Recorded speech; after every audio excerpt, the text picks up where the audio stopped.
So today we have the C-section at 26% used in the United States, 22.5% in Canada.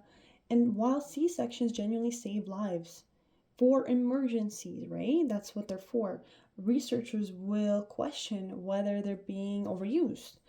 That's the technological imperative in action, right? So the technology exists, it becomes expected, and sometimes people prefer it. And so there's this term that became popular in the UK in the early 2000s, too posh, too push. And so basically, this was like when celebrities would, do C-sections when they didn't need to, but it was a beauty standard, it was something that was normalized. Um, and so they would basically give birth and then be stitched up and have surgical procedures done, quickly to remove any fat, anything like that. And then basically, if they did it through C-sections, and they wouldn't need the husband stitch. And medicalization connects to also other parts of the course. So an article we read is Ugliness, a Pathology and Ethical Critique of the Therapeuticalization of Cosmetic Surgery by Aquino. So basically, Aquino's argument is that um, medical treatment, for ugliness, that's what he's talking about. And this is serious ethical problems. So Aquino kind of breaks down the concepts. So disease determination, which is the process of something, an actual medical problem or just a normal thing. We try to determine what it is. But cosmetic surgery doesn't do that. Instead of clinical reasoning, it uses beauty standards to decide what counts as a problem, like a bulbous nose or under eye bags. These aren't real medical conditions, right? They're normal features, happens either through age or just your genetics. And cosmetic surgeons can reframe them as aesthetic pathologies that need treatment. Second is part of the concepts is diagnostic evolution. So these tools and procedures used to confirm a condition in cosmetic surgery, this gets replaced by appearance-based, assessments. And then third is establishing clinical indications, which is supposed to mean doctors decides if the treatment is justified because it will improve health and relieve suffering. But cosmetic surgeons will argue things like, it's better to have a facelift, early on, while skin is elastic. It means that less intervention will be needed later on. And then Aquino argues that the justifications are kind of manipulating people's understanding of what health and disease really even mean.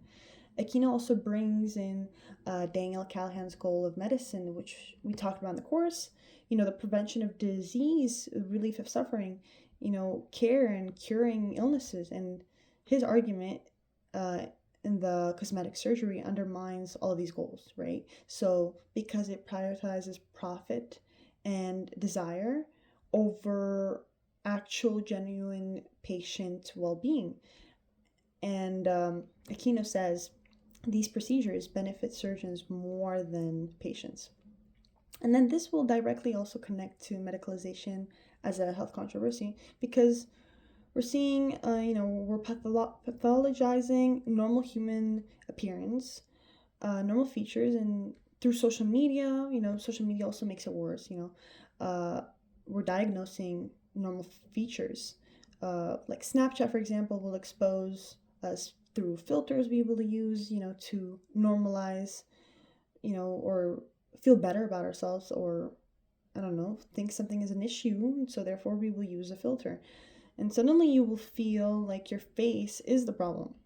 This also connects to what a philosopher Aristotle describes as the halo effect. Halo effect would be the physical beauty standard that reflects on your moral excellence. And the horn effect would be the opposite. It would be, it would be you are a moral failure, and that is defined through ugliness. So your physical features define you as a human being based on Aristotle, which is kind of crazy. I don't know. And cosmetic surgery companies tap into cultural biases. This isn't medicine. This is capitalism and using medicine as a vehicle. And speaking of that, also the lecture of in the 21st century body, there's a video, The Human Ken doll, about a man named Justin who had over 100 cosmetic surgeries, and he spent hundreds of $1,000s on this, had about 5 nose jobs, and his justification is that he wants the ideal body. He watched reality TV when he was young, and now he wants the version of an ideal male physique. He wants to look like a hero. And again, this connects to Aquino, the article, because the Justin is experiencing is like a blurriness between what's normal and what's ideal, and the line kind of disappears. Medicalization fills this gap, and it's not a medical problem. So millions of people are being told this, and that is health controversy. Millions of people think like Justin. Now, I want to go somewhere a little darker now, and I'm going to move on to how this all connects to eugenics. Because if you want to understand medicalization as a health controversy, you have to understand what happens when medicalization and state power combine, through history. So, for example, eugenics was proposed as an improvement for human species, and so encouraging, or permitting the reproduction of people through genetic characteristics, so desirable. This is a definition that was, used in the early 20th century, and basically Western biomedicine is kind of in the middle of it. In Canada, eugenics was practiced through forced sterilization laws until 1972, and the Sexual Sterilization Act in Alberta ran from 1928 to 1972, and people were classified as feeble-minded. Very loose term, and it's basically, it's a horrifying, like, broad, varying meaning. So, like, for example, if you struggled at school, maybe you were ESL. If you had bigger clothing because you were poor and maybe you couldn't, afford clothing, this was all like flagged. This can all be considered feeble-minded. Well, then. And then there's also another definition.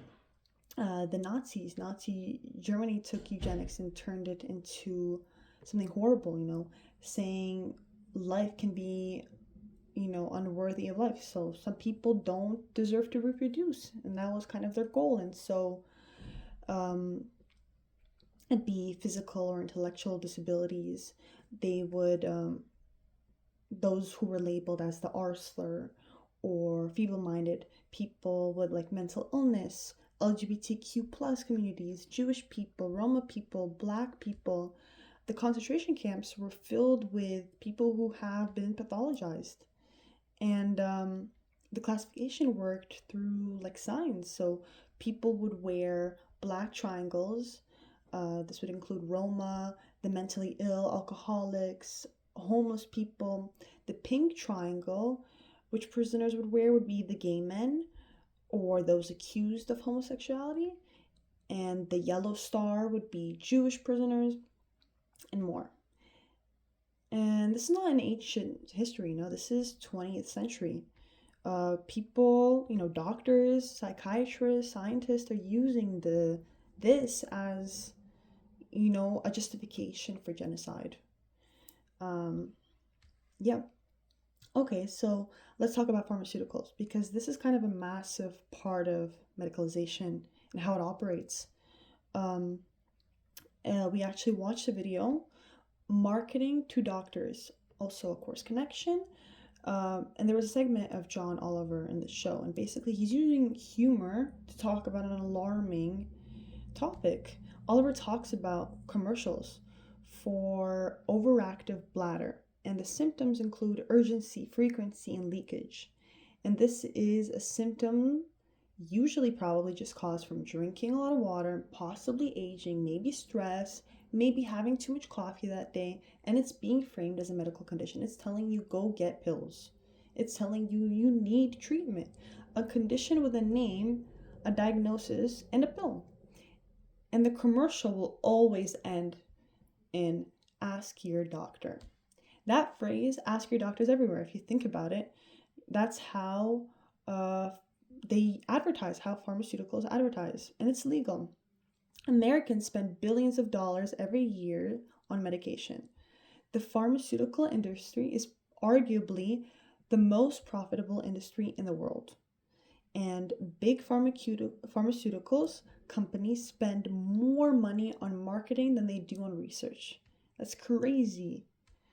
Um, with pharmaceuticals, there's also drug dumping. If a drug doesn't perform well, if it's unsafe, it's not selling. Pharmaceutical companies don't just give up, they will drug dump.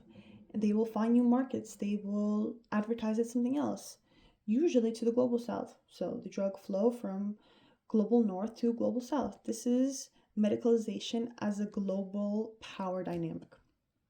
Now, one of the most complex examples of medicalization as a health controversy is addiction, also another corset connection.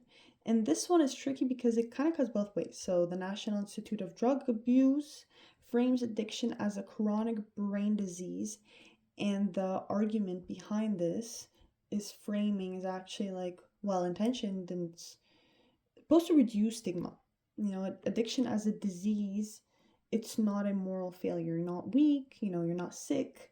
This framing specifically has genuinely helped some people access care and get help.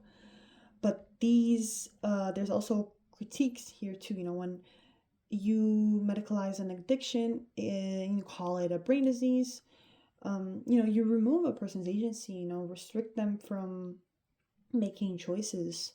You limit them. And the DSM-5, the diagnostic manual, has a category of substance use disorder with a criteria mild to severe. And if your diagnosis is actually pretty low, you can qualify with 2 or 3 symptoms within a year. Medicalization as an addiction, turning drug use into disorder. Stigma is a major issue here. Stigma creates barriers, accessing healthcare, increasing the risk of solitary drug use. The answer is harm reduction. Meeting, people where there's no judgment. Harm reduction was born in 1980s out of HIVs and AIDS crisis and evidence-based approach, that this, works, and it's not a pill. It's an actual community. It's not more pharmaceuticals. The lens of intersectionality is what we're going to move on to now. It applies to medicalization. So Kimberly Crenshaw made this term in 1989. She introduced it as a concept to describe how various social and political identities, for example, race and gender and class, and how they all overlap. It's all together. You're not supposed to look at things separately.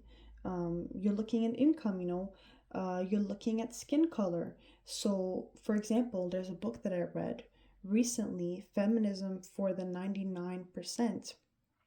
Because if we're looking at feminism, back in the history, we're looking more at white middle class women. We're not looking at other things that affect these women. It's not helping all women. It's helping those who have access already, in society, for example. But if we're looking at intersectionality, we'll look at how so many other things apply. It's not just the white woman that we need to look at. We need to look at what, Black women or those part of the LGBTQ plus community.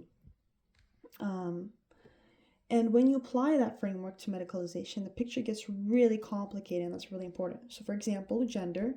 Women have historically been more medicalized and dismissed in medicine. So, like through menopause, hysteria, like all of these things, women are more likely to be prescribed tranquilizers and sleeping pills.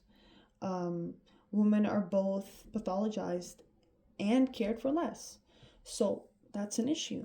Um, Also, race, as I mentioned, eugenics and the war on drugs, for example, race is deeply embedded in history and presence of medicalization, the social construction of race used in the 19th and 20th century um, to create these medical categories.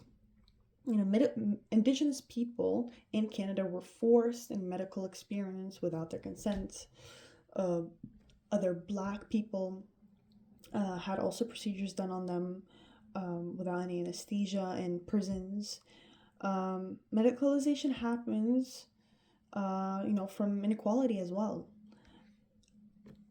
And there's also class. Who gets medicalized and how depends on class, on insurance. If you might not have it, brand names also matter.